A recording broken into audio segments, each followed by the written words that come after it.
नमस्कार मित्रांनो, जे आता तुम्ही सुरुवातीक जे व्हिडिओ बघितलात त्या बघून तुमका कसा वाटला? छान वाटला ना? कारण छान वाटणं ह्या विचारण्यासाठी एकच प्रश्न हा की ह्या घडेला कोणी? आपणच घडेला ना. मग ह्या जा आपणाक जा दिसता ह्या बदलूची जबाबदारी कोणाची हा? तर आपली. आज एक दिवस 5 जून पर्यावरण दिन म्हणा नको, तर आपण जर बघतो की पर्यावरण दिन म्हटल्यानंतर त्या दिवसापुरतं आपण त्याला महत्त्व देतो, त्यानंतर पुन्हा असा तर खरा पालत्या घडार पाणी. मग ही जर परिस्थिती आपण जर बदलूची असात तर आपणाक पर्यावरण दिन हो कायमचोच साजरो करूचो लागतलो.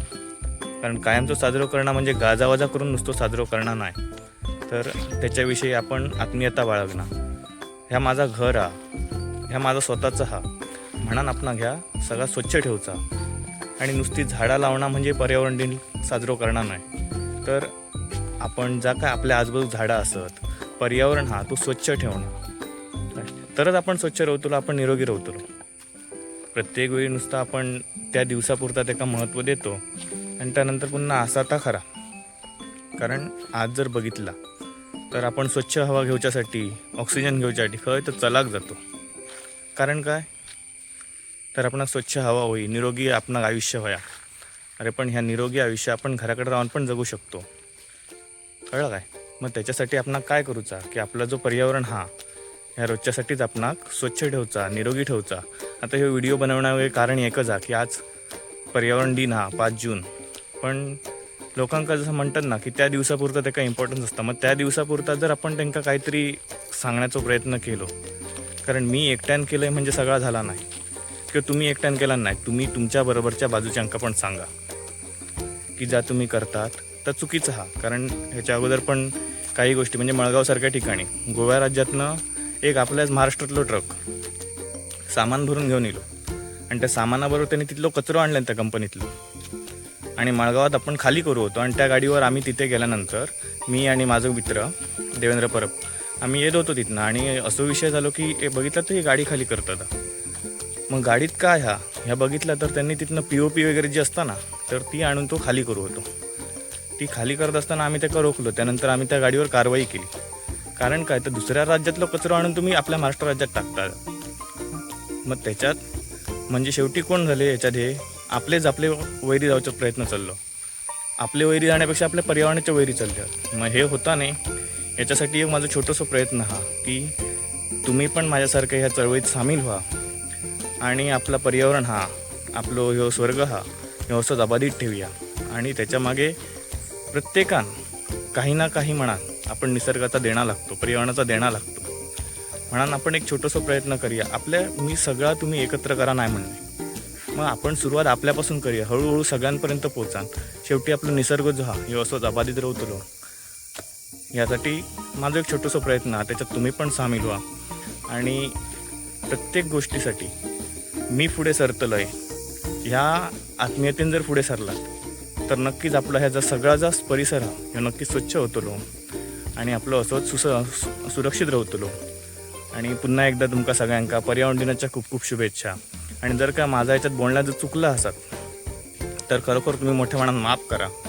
कारण काय हा तर बघितला तर मी म्हणजे कोण सर्वश्रेष्ठ नाही. मी एक छोटंसं प्रयत्न करतो आहे, कारण कोणीतरी पुढे सरणं गरजेचं ह्याच्यासाठी. मग असाच माझ्यासारखे तुम्ही पण या चळवळीत सामील व्हा. आणि आपला जो काय निसर्ग हा, पर्यावरण हा, आपला घर हा हे आपण स्वच्छ ठेवूया.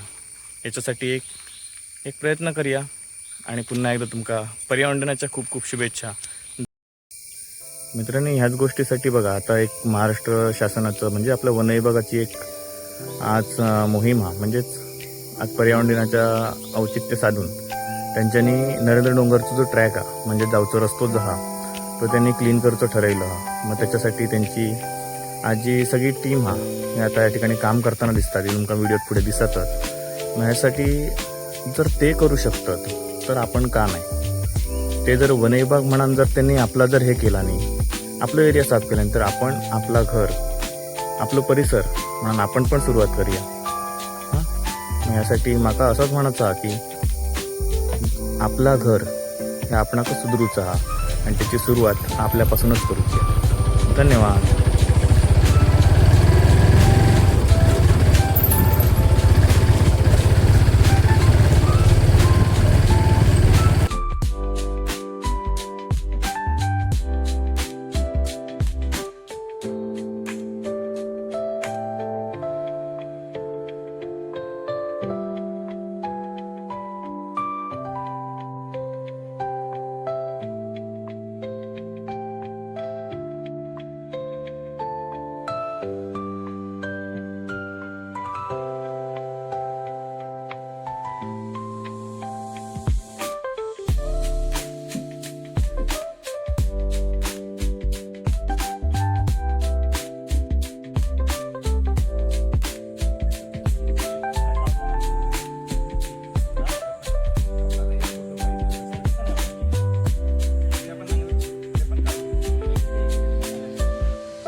नरेंद्र डोंगरवन घेतलेला आहे.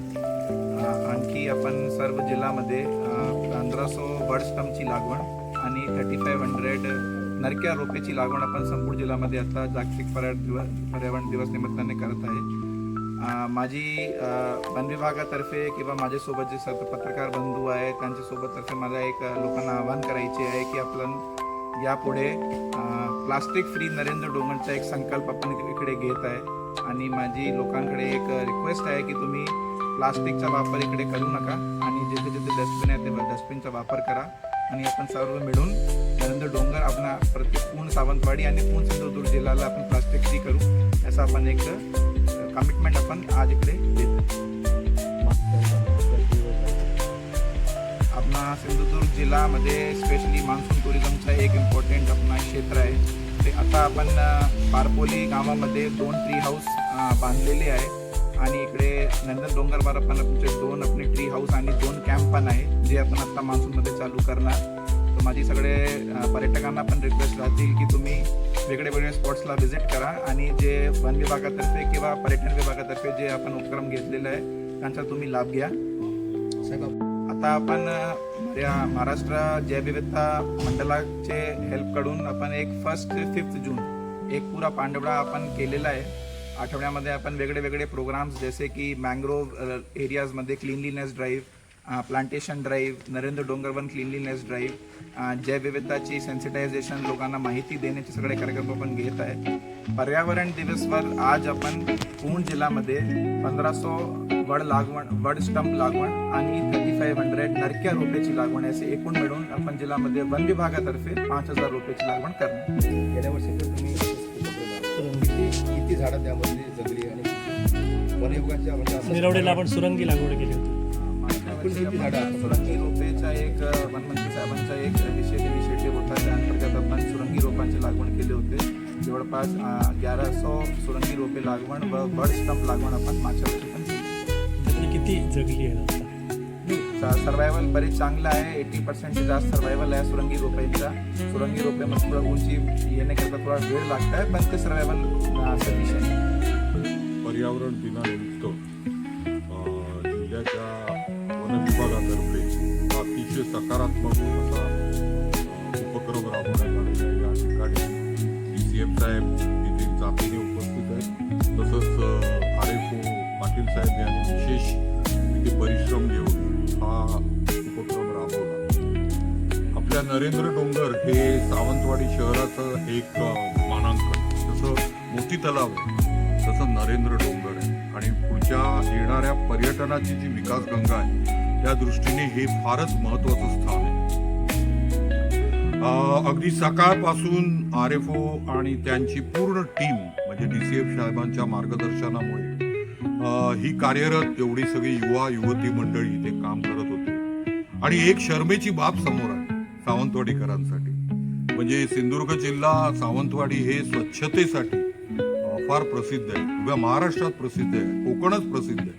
तर अशा ठिकाणी हा नरेंद्र डोंगरात वन जमिनीत नव्हे तर आपल्या म्हणजे जी जमीन आपल्या म्युन्सिपाल्टी क्षेत्रात येते आणि ती काही प्रमाणात वैयक्तिक प्रायव्हेट लँड आहे तिथे प्रचंड प्रमाणात म्हणजे मी पत्रकारांना विनंती वजा हे करीन आवाहन की त्या ज्या बॅग्स आहेत ज्या जमा झाल्या कचऱ्याच्या त्या आपल्या म्हणजे आपल्याला दाखवायला आरसा येतो. म्हणजे कसं आहे आता हे बहुसंख्य जे आपले ग्रामस्थ नागरिक आहेत प्रति खूप सुज्ञ आहेत स्वच्छतेच्या बाबतीत पण काही मंडळी हा गोंधळ करतात. तर या ठिकाणी जे DCF साहेबांनी हे प्लास्टिक मुक्त नरेंद्र डोंगर हे अतिशय म्हणजे पुढील काळासाठी हे फार महत्वाचं आहे. कारण आता येणारा जो टुरिझम आहे हा पूर्वीच्या टुरिझम सारखा नाही. धुडगूस घालणारे टुरिस्ट आपल्याला नको आहेत.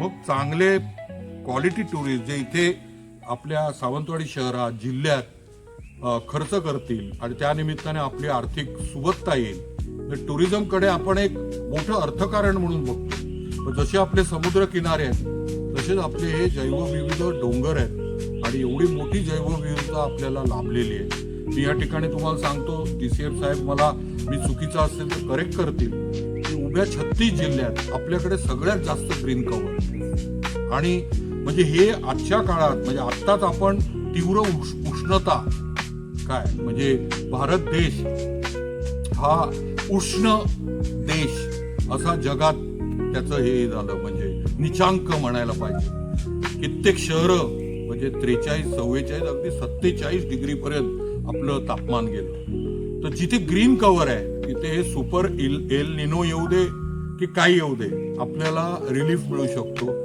आणि ते आपण सातत्याने लक्षात ठेवलं पाहिजे.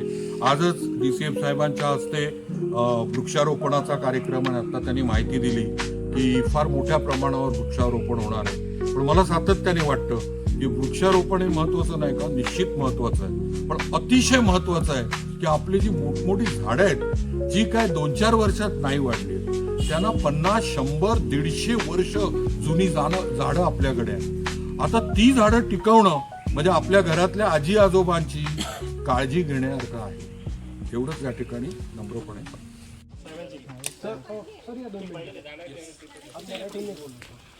डॉक्टरला पण